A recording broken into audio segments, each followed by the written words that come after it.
lot of people, especially at the youth, we mentally don't always grasp the concept. But what I'm going to show you today with 5-man pressures to you today. Welcome to X and O's to Joe's. I'm Gene Clemens. Love the response we've been getting from these. This is our defensive session for this week. We're going to be talking about 5-man pressures out of the 34 defense. Now, a lot of people, especially at the youth league and even in the high schools, they tend to be a little wary of a 34. I think it's just because we mentally don't always grasp the concepts of how it's pretty much just the same as a 4-3 defense with that cover 2 look behind. But what I'm going to show you today with 5-man pressures, it allows us to then play some interesting things with coverage. And I'm going to show that to you today. So make sure that you stay tuned. Okay, so here we are in the 34 defense.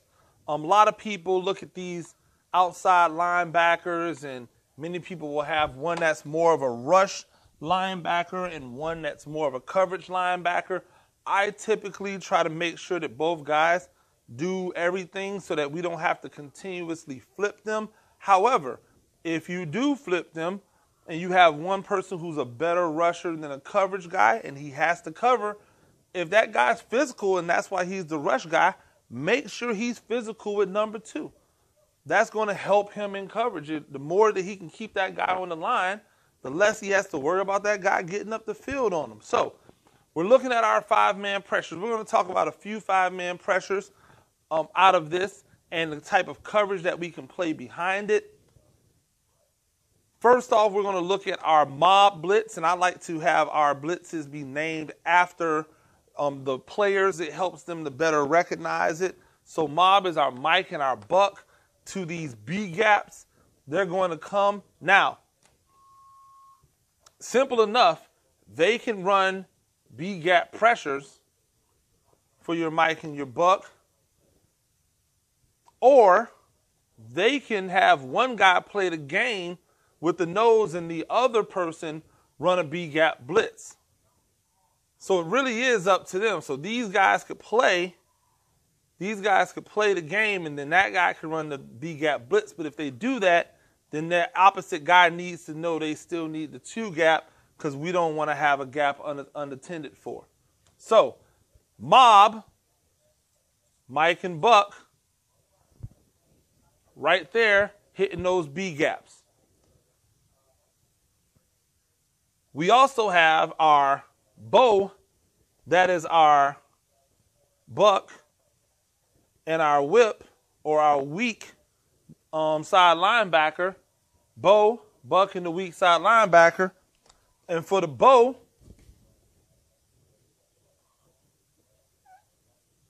we bring this guy in to come off edge. The end goes B gap.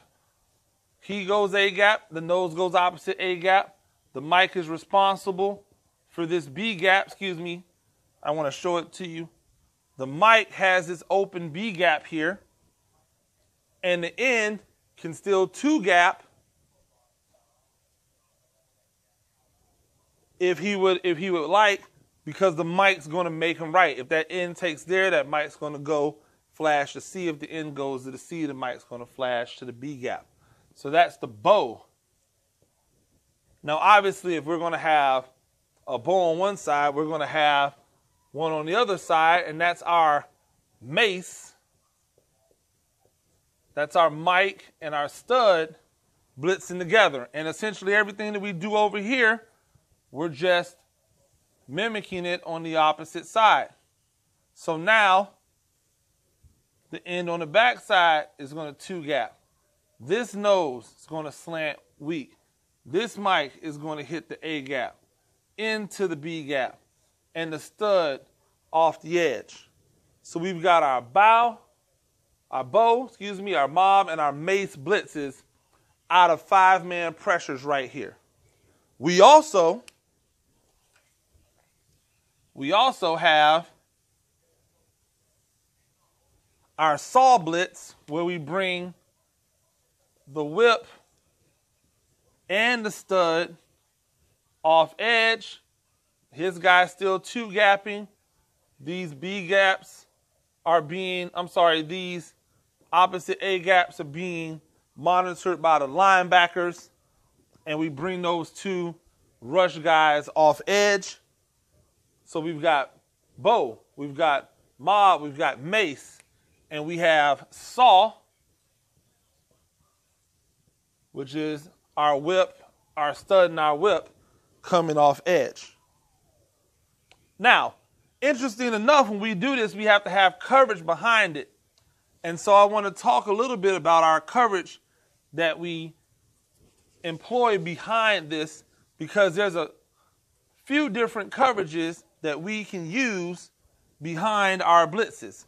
Now, the first coverage is a bastardized quarters coverage,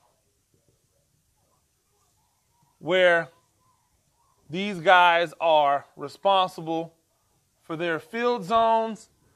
They're not really the deepest. It's almost like in basketball, a matchup zone.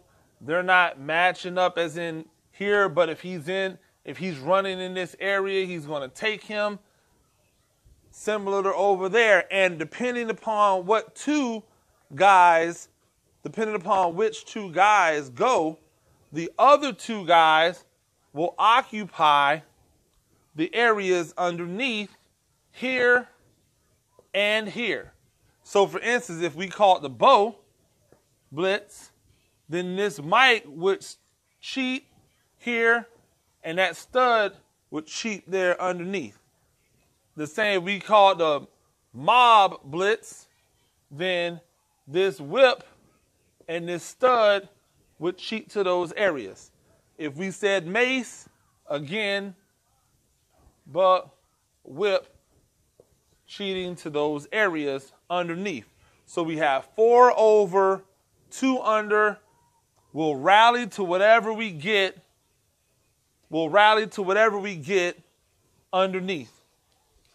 We can also do our cover 6, which is our 3 over, 3 under concept that you've seen me talk about in our 33 series, in our 3-3 series. And if we do that, cover 6, we know that these corners are getting out. That free safety goes to the middle. This guy is going to drop into that area. He's there. So if we had a Bo blitz, we would have those 3 guys under, these 3 guys over. And obviously those positions would change depending upon who was blitzing. So if we had this Mob blitz, then this strong safety would actually drop to the middle because the whip and the stud would be there underneath. So he would be the middle hole dropper. If we did Mace, this guy would drop underneath and the safety would get to the deep third. But we would have that all the time in our 3 over, 3 under, cover 6 look. The last one we run, obviously, is we can always line up and run man. And a lot of times people just, they don't think about the other coverages. They just think about man. But clearly, if we want to line up in man, if we bring any guy off edge, that strong safety or the free safety is going to man up with the opposite guy. The opposite safety is going to become the free defender. So we'll man here. Say we're doing that Bo blitz. He's going to come down. He's manning up here. He's manned up here. He's manned up here. Free safety gets to the middle. And now our Mike has the back out of the backfield. And it doesn't matter what we do, we can do that. So say we run this Mob blitz, our whip and our stud would be locked up on number 2. We get our Mob blitz, and now our strong safety would be responsible for the back out of the backfield. So we have an opportunity to run all of these 5-man pressures with our cover 4 shell, with our 3 under, 3 deep shell, and with our man defense out of these 5-man pressures.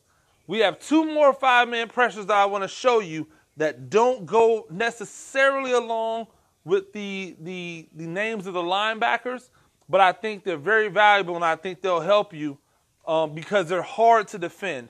And that's our strong shock and our weak shock. One of the things we like to run is our strong and weak shock. Strong shock, weak shock. And what it is a big stick from your end. So if we call weak shock, that means that we're going to run this defensive end to the A gap. So our nose is going to go opposite A. The end's going to cheat, get to the A gap. The buck comes B, and the whip comes off edge. And the idea is that this end is going to draw one of these 2 guys to him. If this guy tries to block the end, and that guy tries to block the whip, this buck is coming free. If that guy tries to block the buck when that guy tries to block the end, this whip is coming free. If that guy goes with the whip and this guard goes with the buck, this end is going to come free. And so they can't be right as long as we do what we need to do, especially if they have a 5 or a 6-man protection on this side. So we have strong shock, and then obviously we have weak shock, and obviously we have strong shock where we run it with our stud and our mic. So we call strong shock, the end's going to cheat to the A, he's there, mic's coming B, stud comes off edge. We can play all of our coverages behind it, but this is one I really like to run because I think it gives offensive linemen fits to try to figure out who they're supposed to be blocking.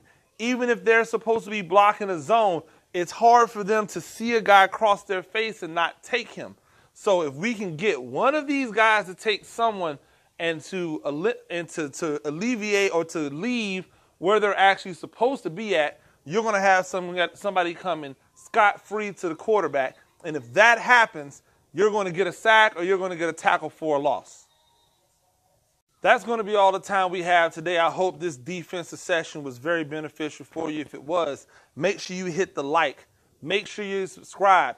We've had people subscribing from other countries. If you're in Germany, if you're in Japan, I know they do football out there. If you're in Ireland and you want to talk more football, you want to see things, leave some comments, subscribe. We'll be willing to do whatever it is you want to see. If you say, hey, show us how you run 43, blah, blah, blah, blah, blah, I'll be willing to do it. You just got to let me know. But until the next time, for X and O's to Joe's, I'm Gene Clemens, and y'all stay in those books.